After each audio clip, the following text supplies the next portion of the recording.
नमस्कार दोस्तों। देखिए, पश्चिम बंगाल में इलेक्शन होने जा रहा है और इस बार पश्चिम बंगाल का इलेक्शन थोड़ा अलग टाइप का होगा, क्योंकि एसआईआर जब वहां पर लागू हुआ है तो बहुत लोगों का नाम वोटर लिस्ट से कट चुका है। और जाहिर सी बात है, वोटर लिस्ट से नाम कटना ये निश्चित रूप से ये दर्शाता है कि इस बार ममता बनर्जी यानी दीदी को वहां पर लॉस होने वाला है, घाटा होने वाला है। लगातार तीन तीन इलेक्शन जीतने के बाद चीफ मिनिस्टर बनी है, लगातार 3 बार से कंटिन्यू वो चीफ मिनिस्टर बनी है पश्चिम बंगाल की।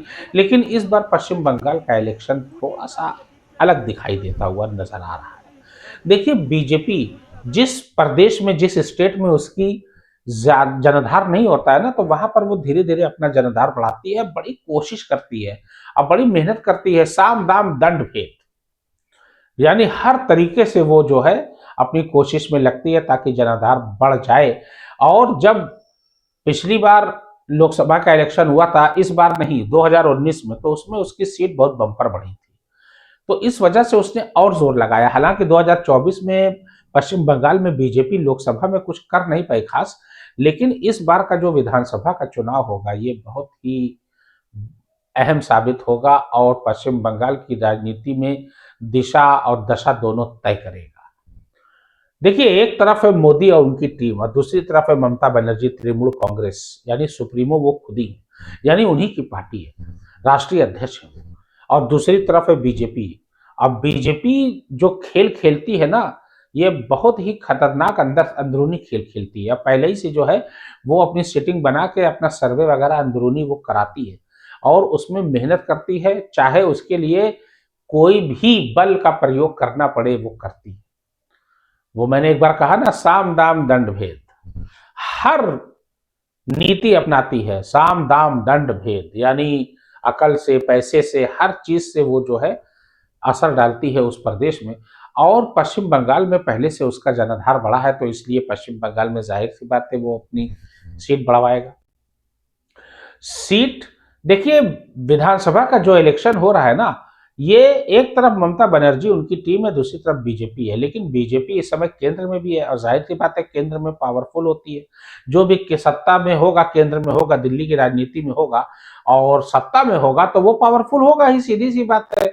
भाई, सारी केंद्रीय जांच एजेंसियां उनके हाथ में होती है, उसके बाद जो है पूरे देश का पैसा, वित्त वगैरह, कानून वगैरह सब कुछ उनके हाथ में होता है। वो जैसे चाहेंगे वैसे मोड़ेंगे। तो धन बल का प्रयोग तो पश्चिम बंगाल में होता आया है और होता आएगा। और जितनी ज्यादा हिंसा विधानसभा के इलेक्शन में पश्चिम बंगाल में होती है, उससे ज्यादा हिंसा किसी भी स्टेट में नहीं। तो इस बार का इलेक्शन थोड़ा सा अलग हमको नजर आ रहा है। देखिए, कारण इसके स्पष्ट रूप से मैं आपको एकदम बता देना चाहता हूं कि इस बार सर लागू हुआ है स्पेशल इंटेंसिव रिवीजन, गहन पुनरीक्षण जो है ये जांच हुई है।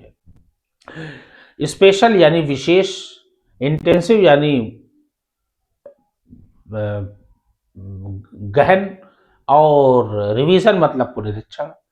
इस यानी विशेष गहन पुनरीक्षण होने के बाद, देखिए, एसआईआर का मतलब होता है कि इलेक्शन कमीशन जो होती है ना, वो समय समय पर अपनी जो है लिस्ट को, वोटर लिस्ट को जो है वो अपडेट करती रहती है। लेकिन इस बार बहुत ही लंबे पैमाने पे हुई है, यानी पूरी 2003 के बाद से ऐसा पहली बार हुआ है। और जाहिर सी बात है 2003 के बाद जब पहली बार होगा तो बहुत से लोगों का नाम तो कटना वाजिब है, क्योंकि किसी का नाम होगा कि नहीं होगा, पुरानी लिस्ट में नहीं होगा, तो फिर माता पिता का चाहिए, माता पिता का वोटर लिस्ट में नाम होना चाहिए, आधार कार्ड चाहिए, तो उसके बाद जो है उसके अंदर जो है हाई स्कूल की मार्कशीट वगैरह या जो भी है, पैन कार्ड वगैरह, पासपोर्ट है, तो तमाम कागज लगाने पड़ते हैं, तब उसके बाद वो क्लियर होता है, अन्यथा वो क्लियर नहीं होता। तो पश्चिम बंगाल में बहुत से वोटर लोगों का नाम कट चुका है और इसका पूरा पूरा बेनिफिट लेना चाहेगी बीजेपी। क्योंकि देखिए, पश्चिम बंगाल में उन्हीं लोगों का नाम ज्यादा कटा है जो घुसपैठिए थे, यानी बाहर से आके यहाँ बस गए और अपना आधार कार्ड बनवा लिया और यहाँ पे रहने लगे। लेकिन जब इलेक्शन कमीशन ने एसआईआर लागू किया, यानी गहन पुनरीक्षण, विशेष गहन पुनरीक्षण किया, तो जाहिर सी बात है स्पेशल इंटेंसिव रिवीजन के जरिए जो है बहुत लोगों का नाम कटेगा, इसलिए कटा। ममता जो कि वहां पर, ममता बनर्जी जो कि पश्चिम बंगाल की सबसे कद्दावर नेता मानी जाती है और तृणमूल कांग्रेस उनकी खुद की है, यानी वो राष्ट्रीय अध्यक्ष है।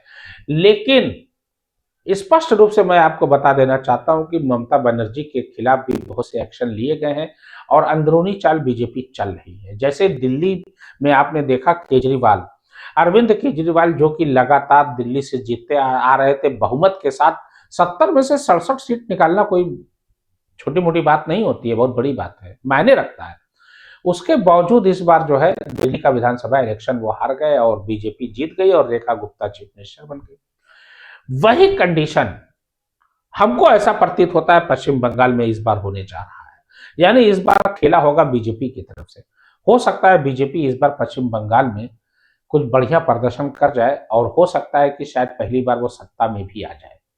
और ऐसा हो जाता है तो निश्चित रूप से साम दाम दंड भेद, पैसा और धन बल का प्रयोग तो इस बार बहुत तेजी से होगा और दीदी को हर वो कोशिश बीजेपी करेगी हटाने की जो वो कर सकती है।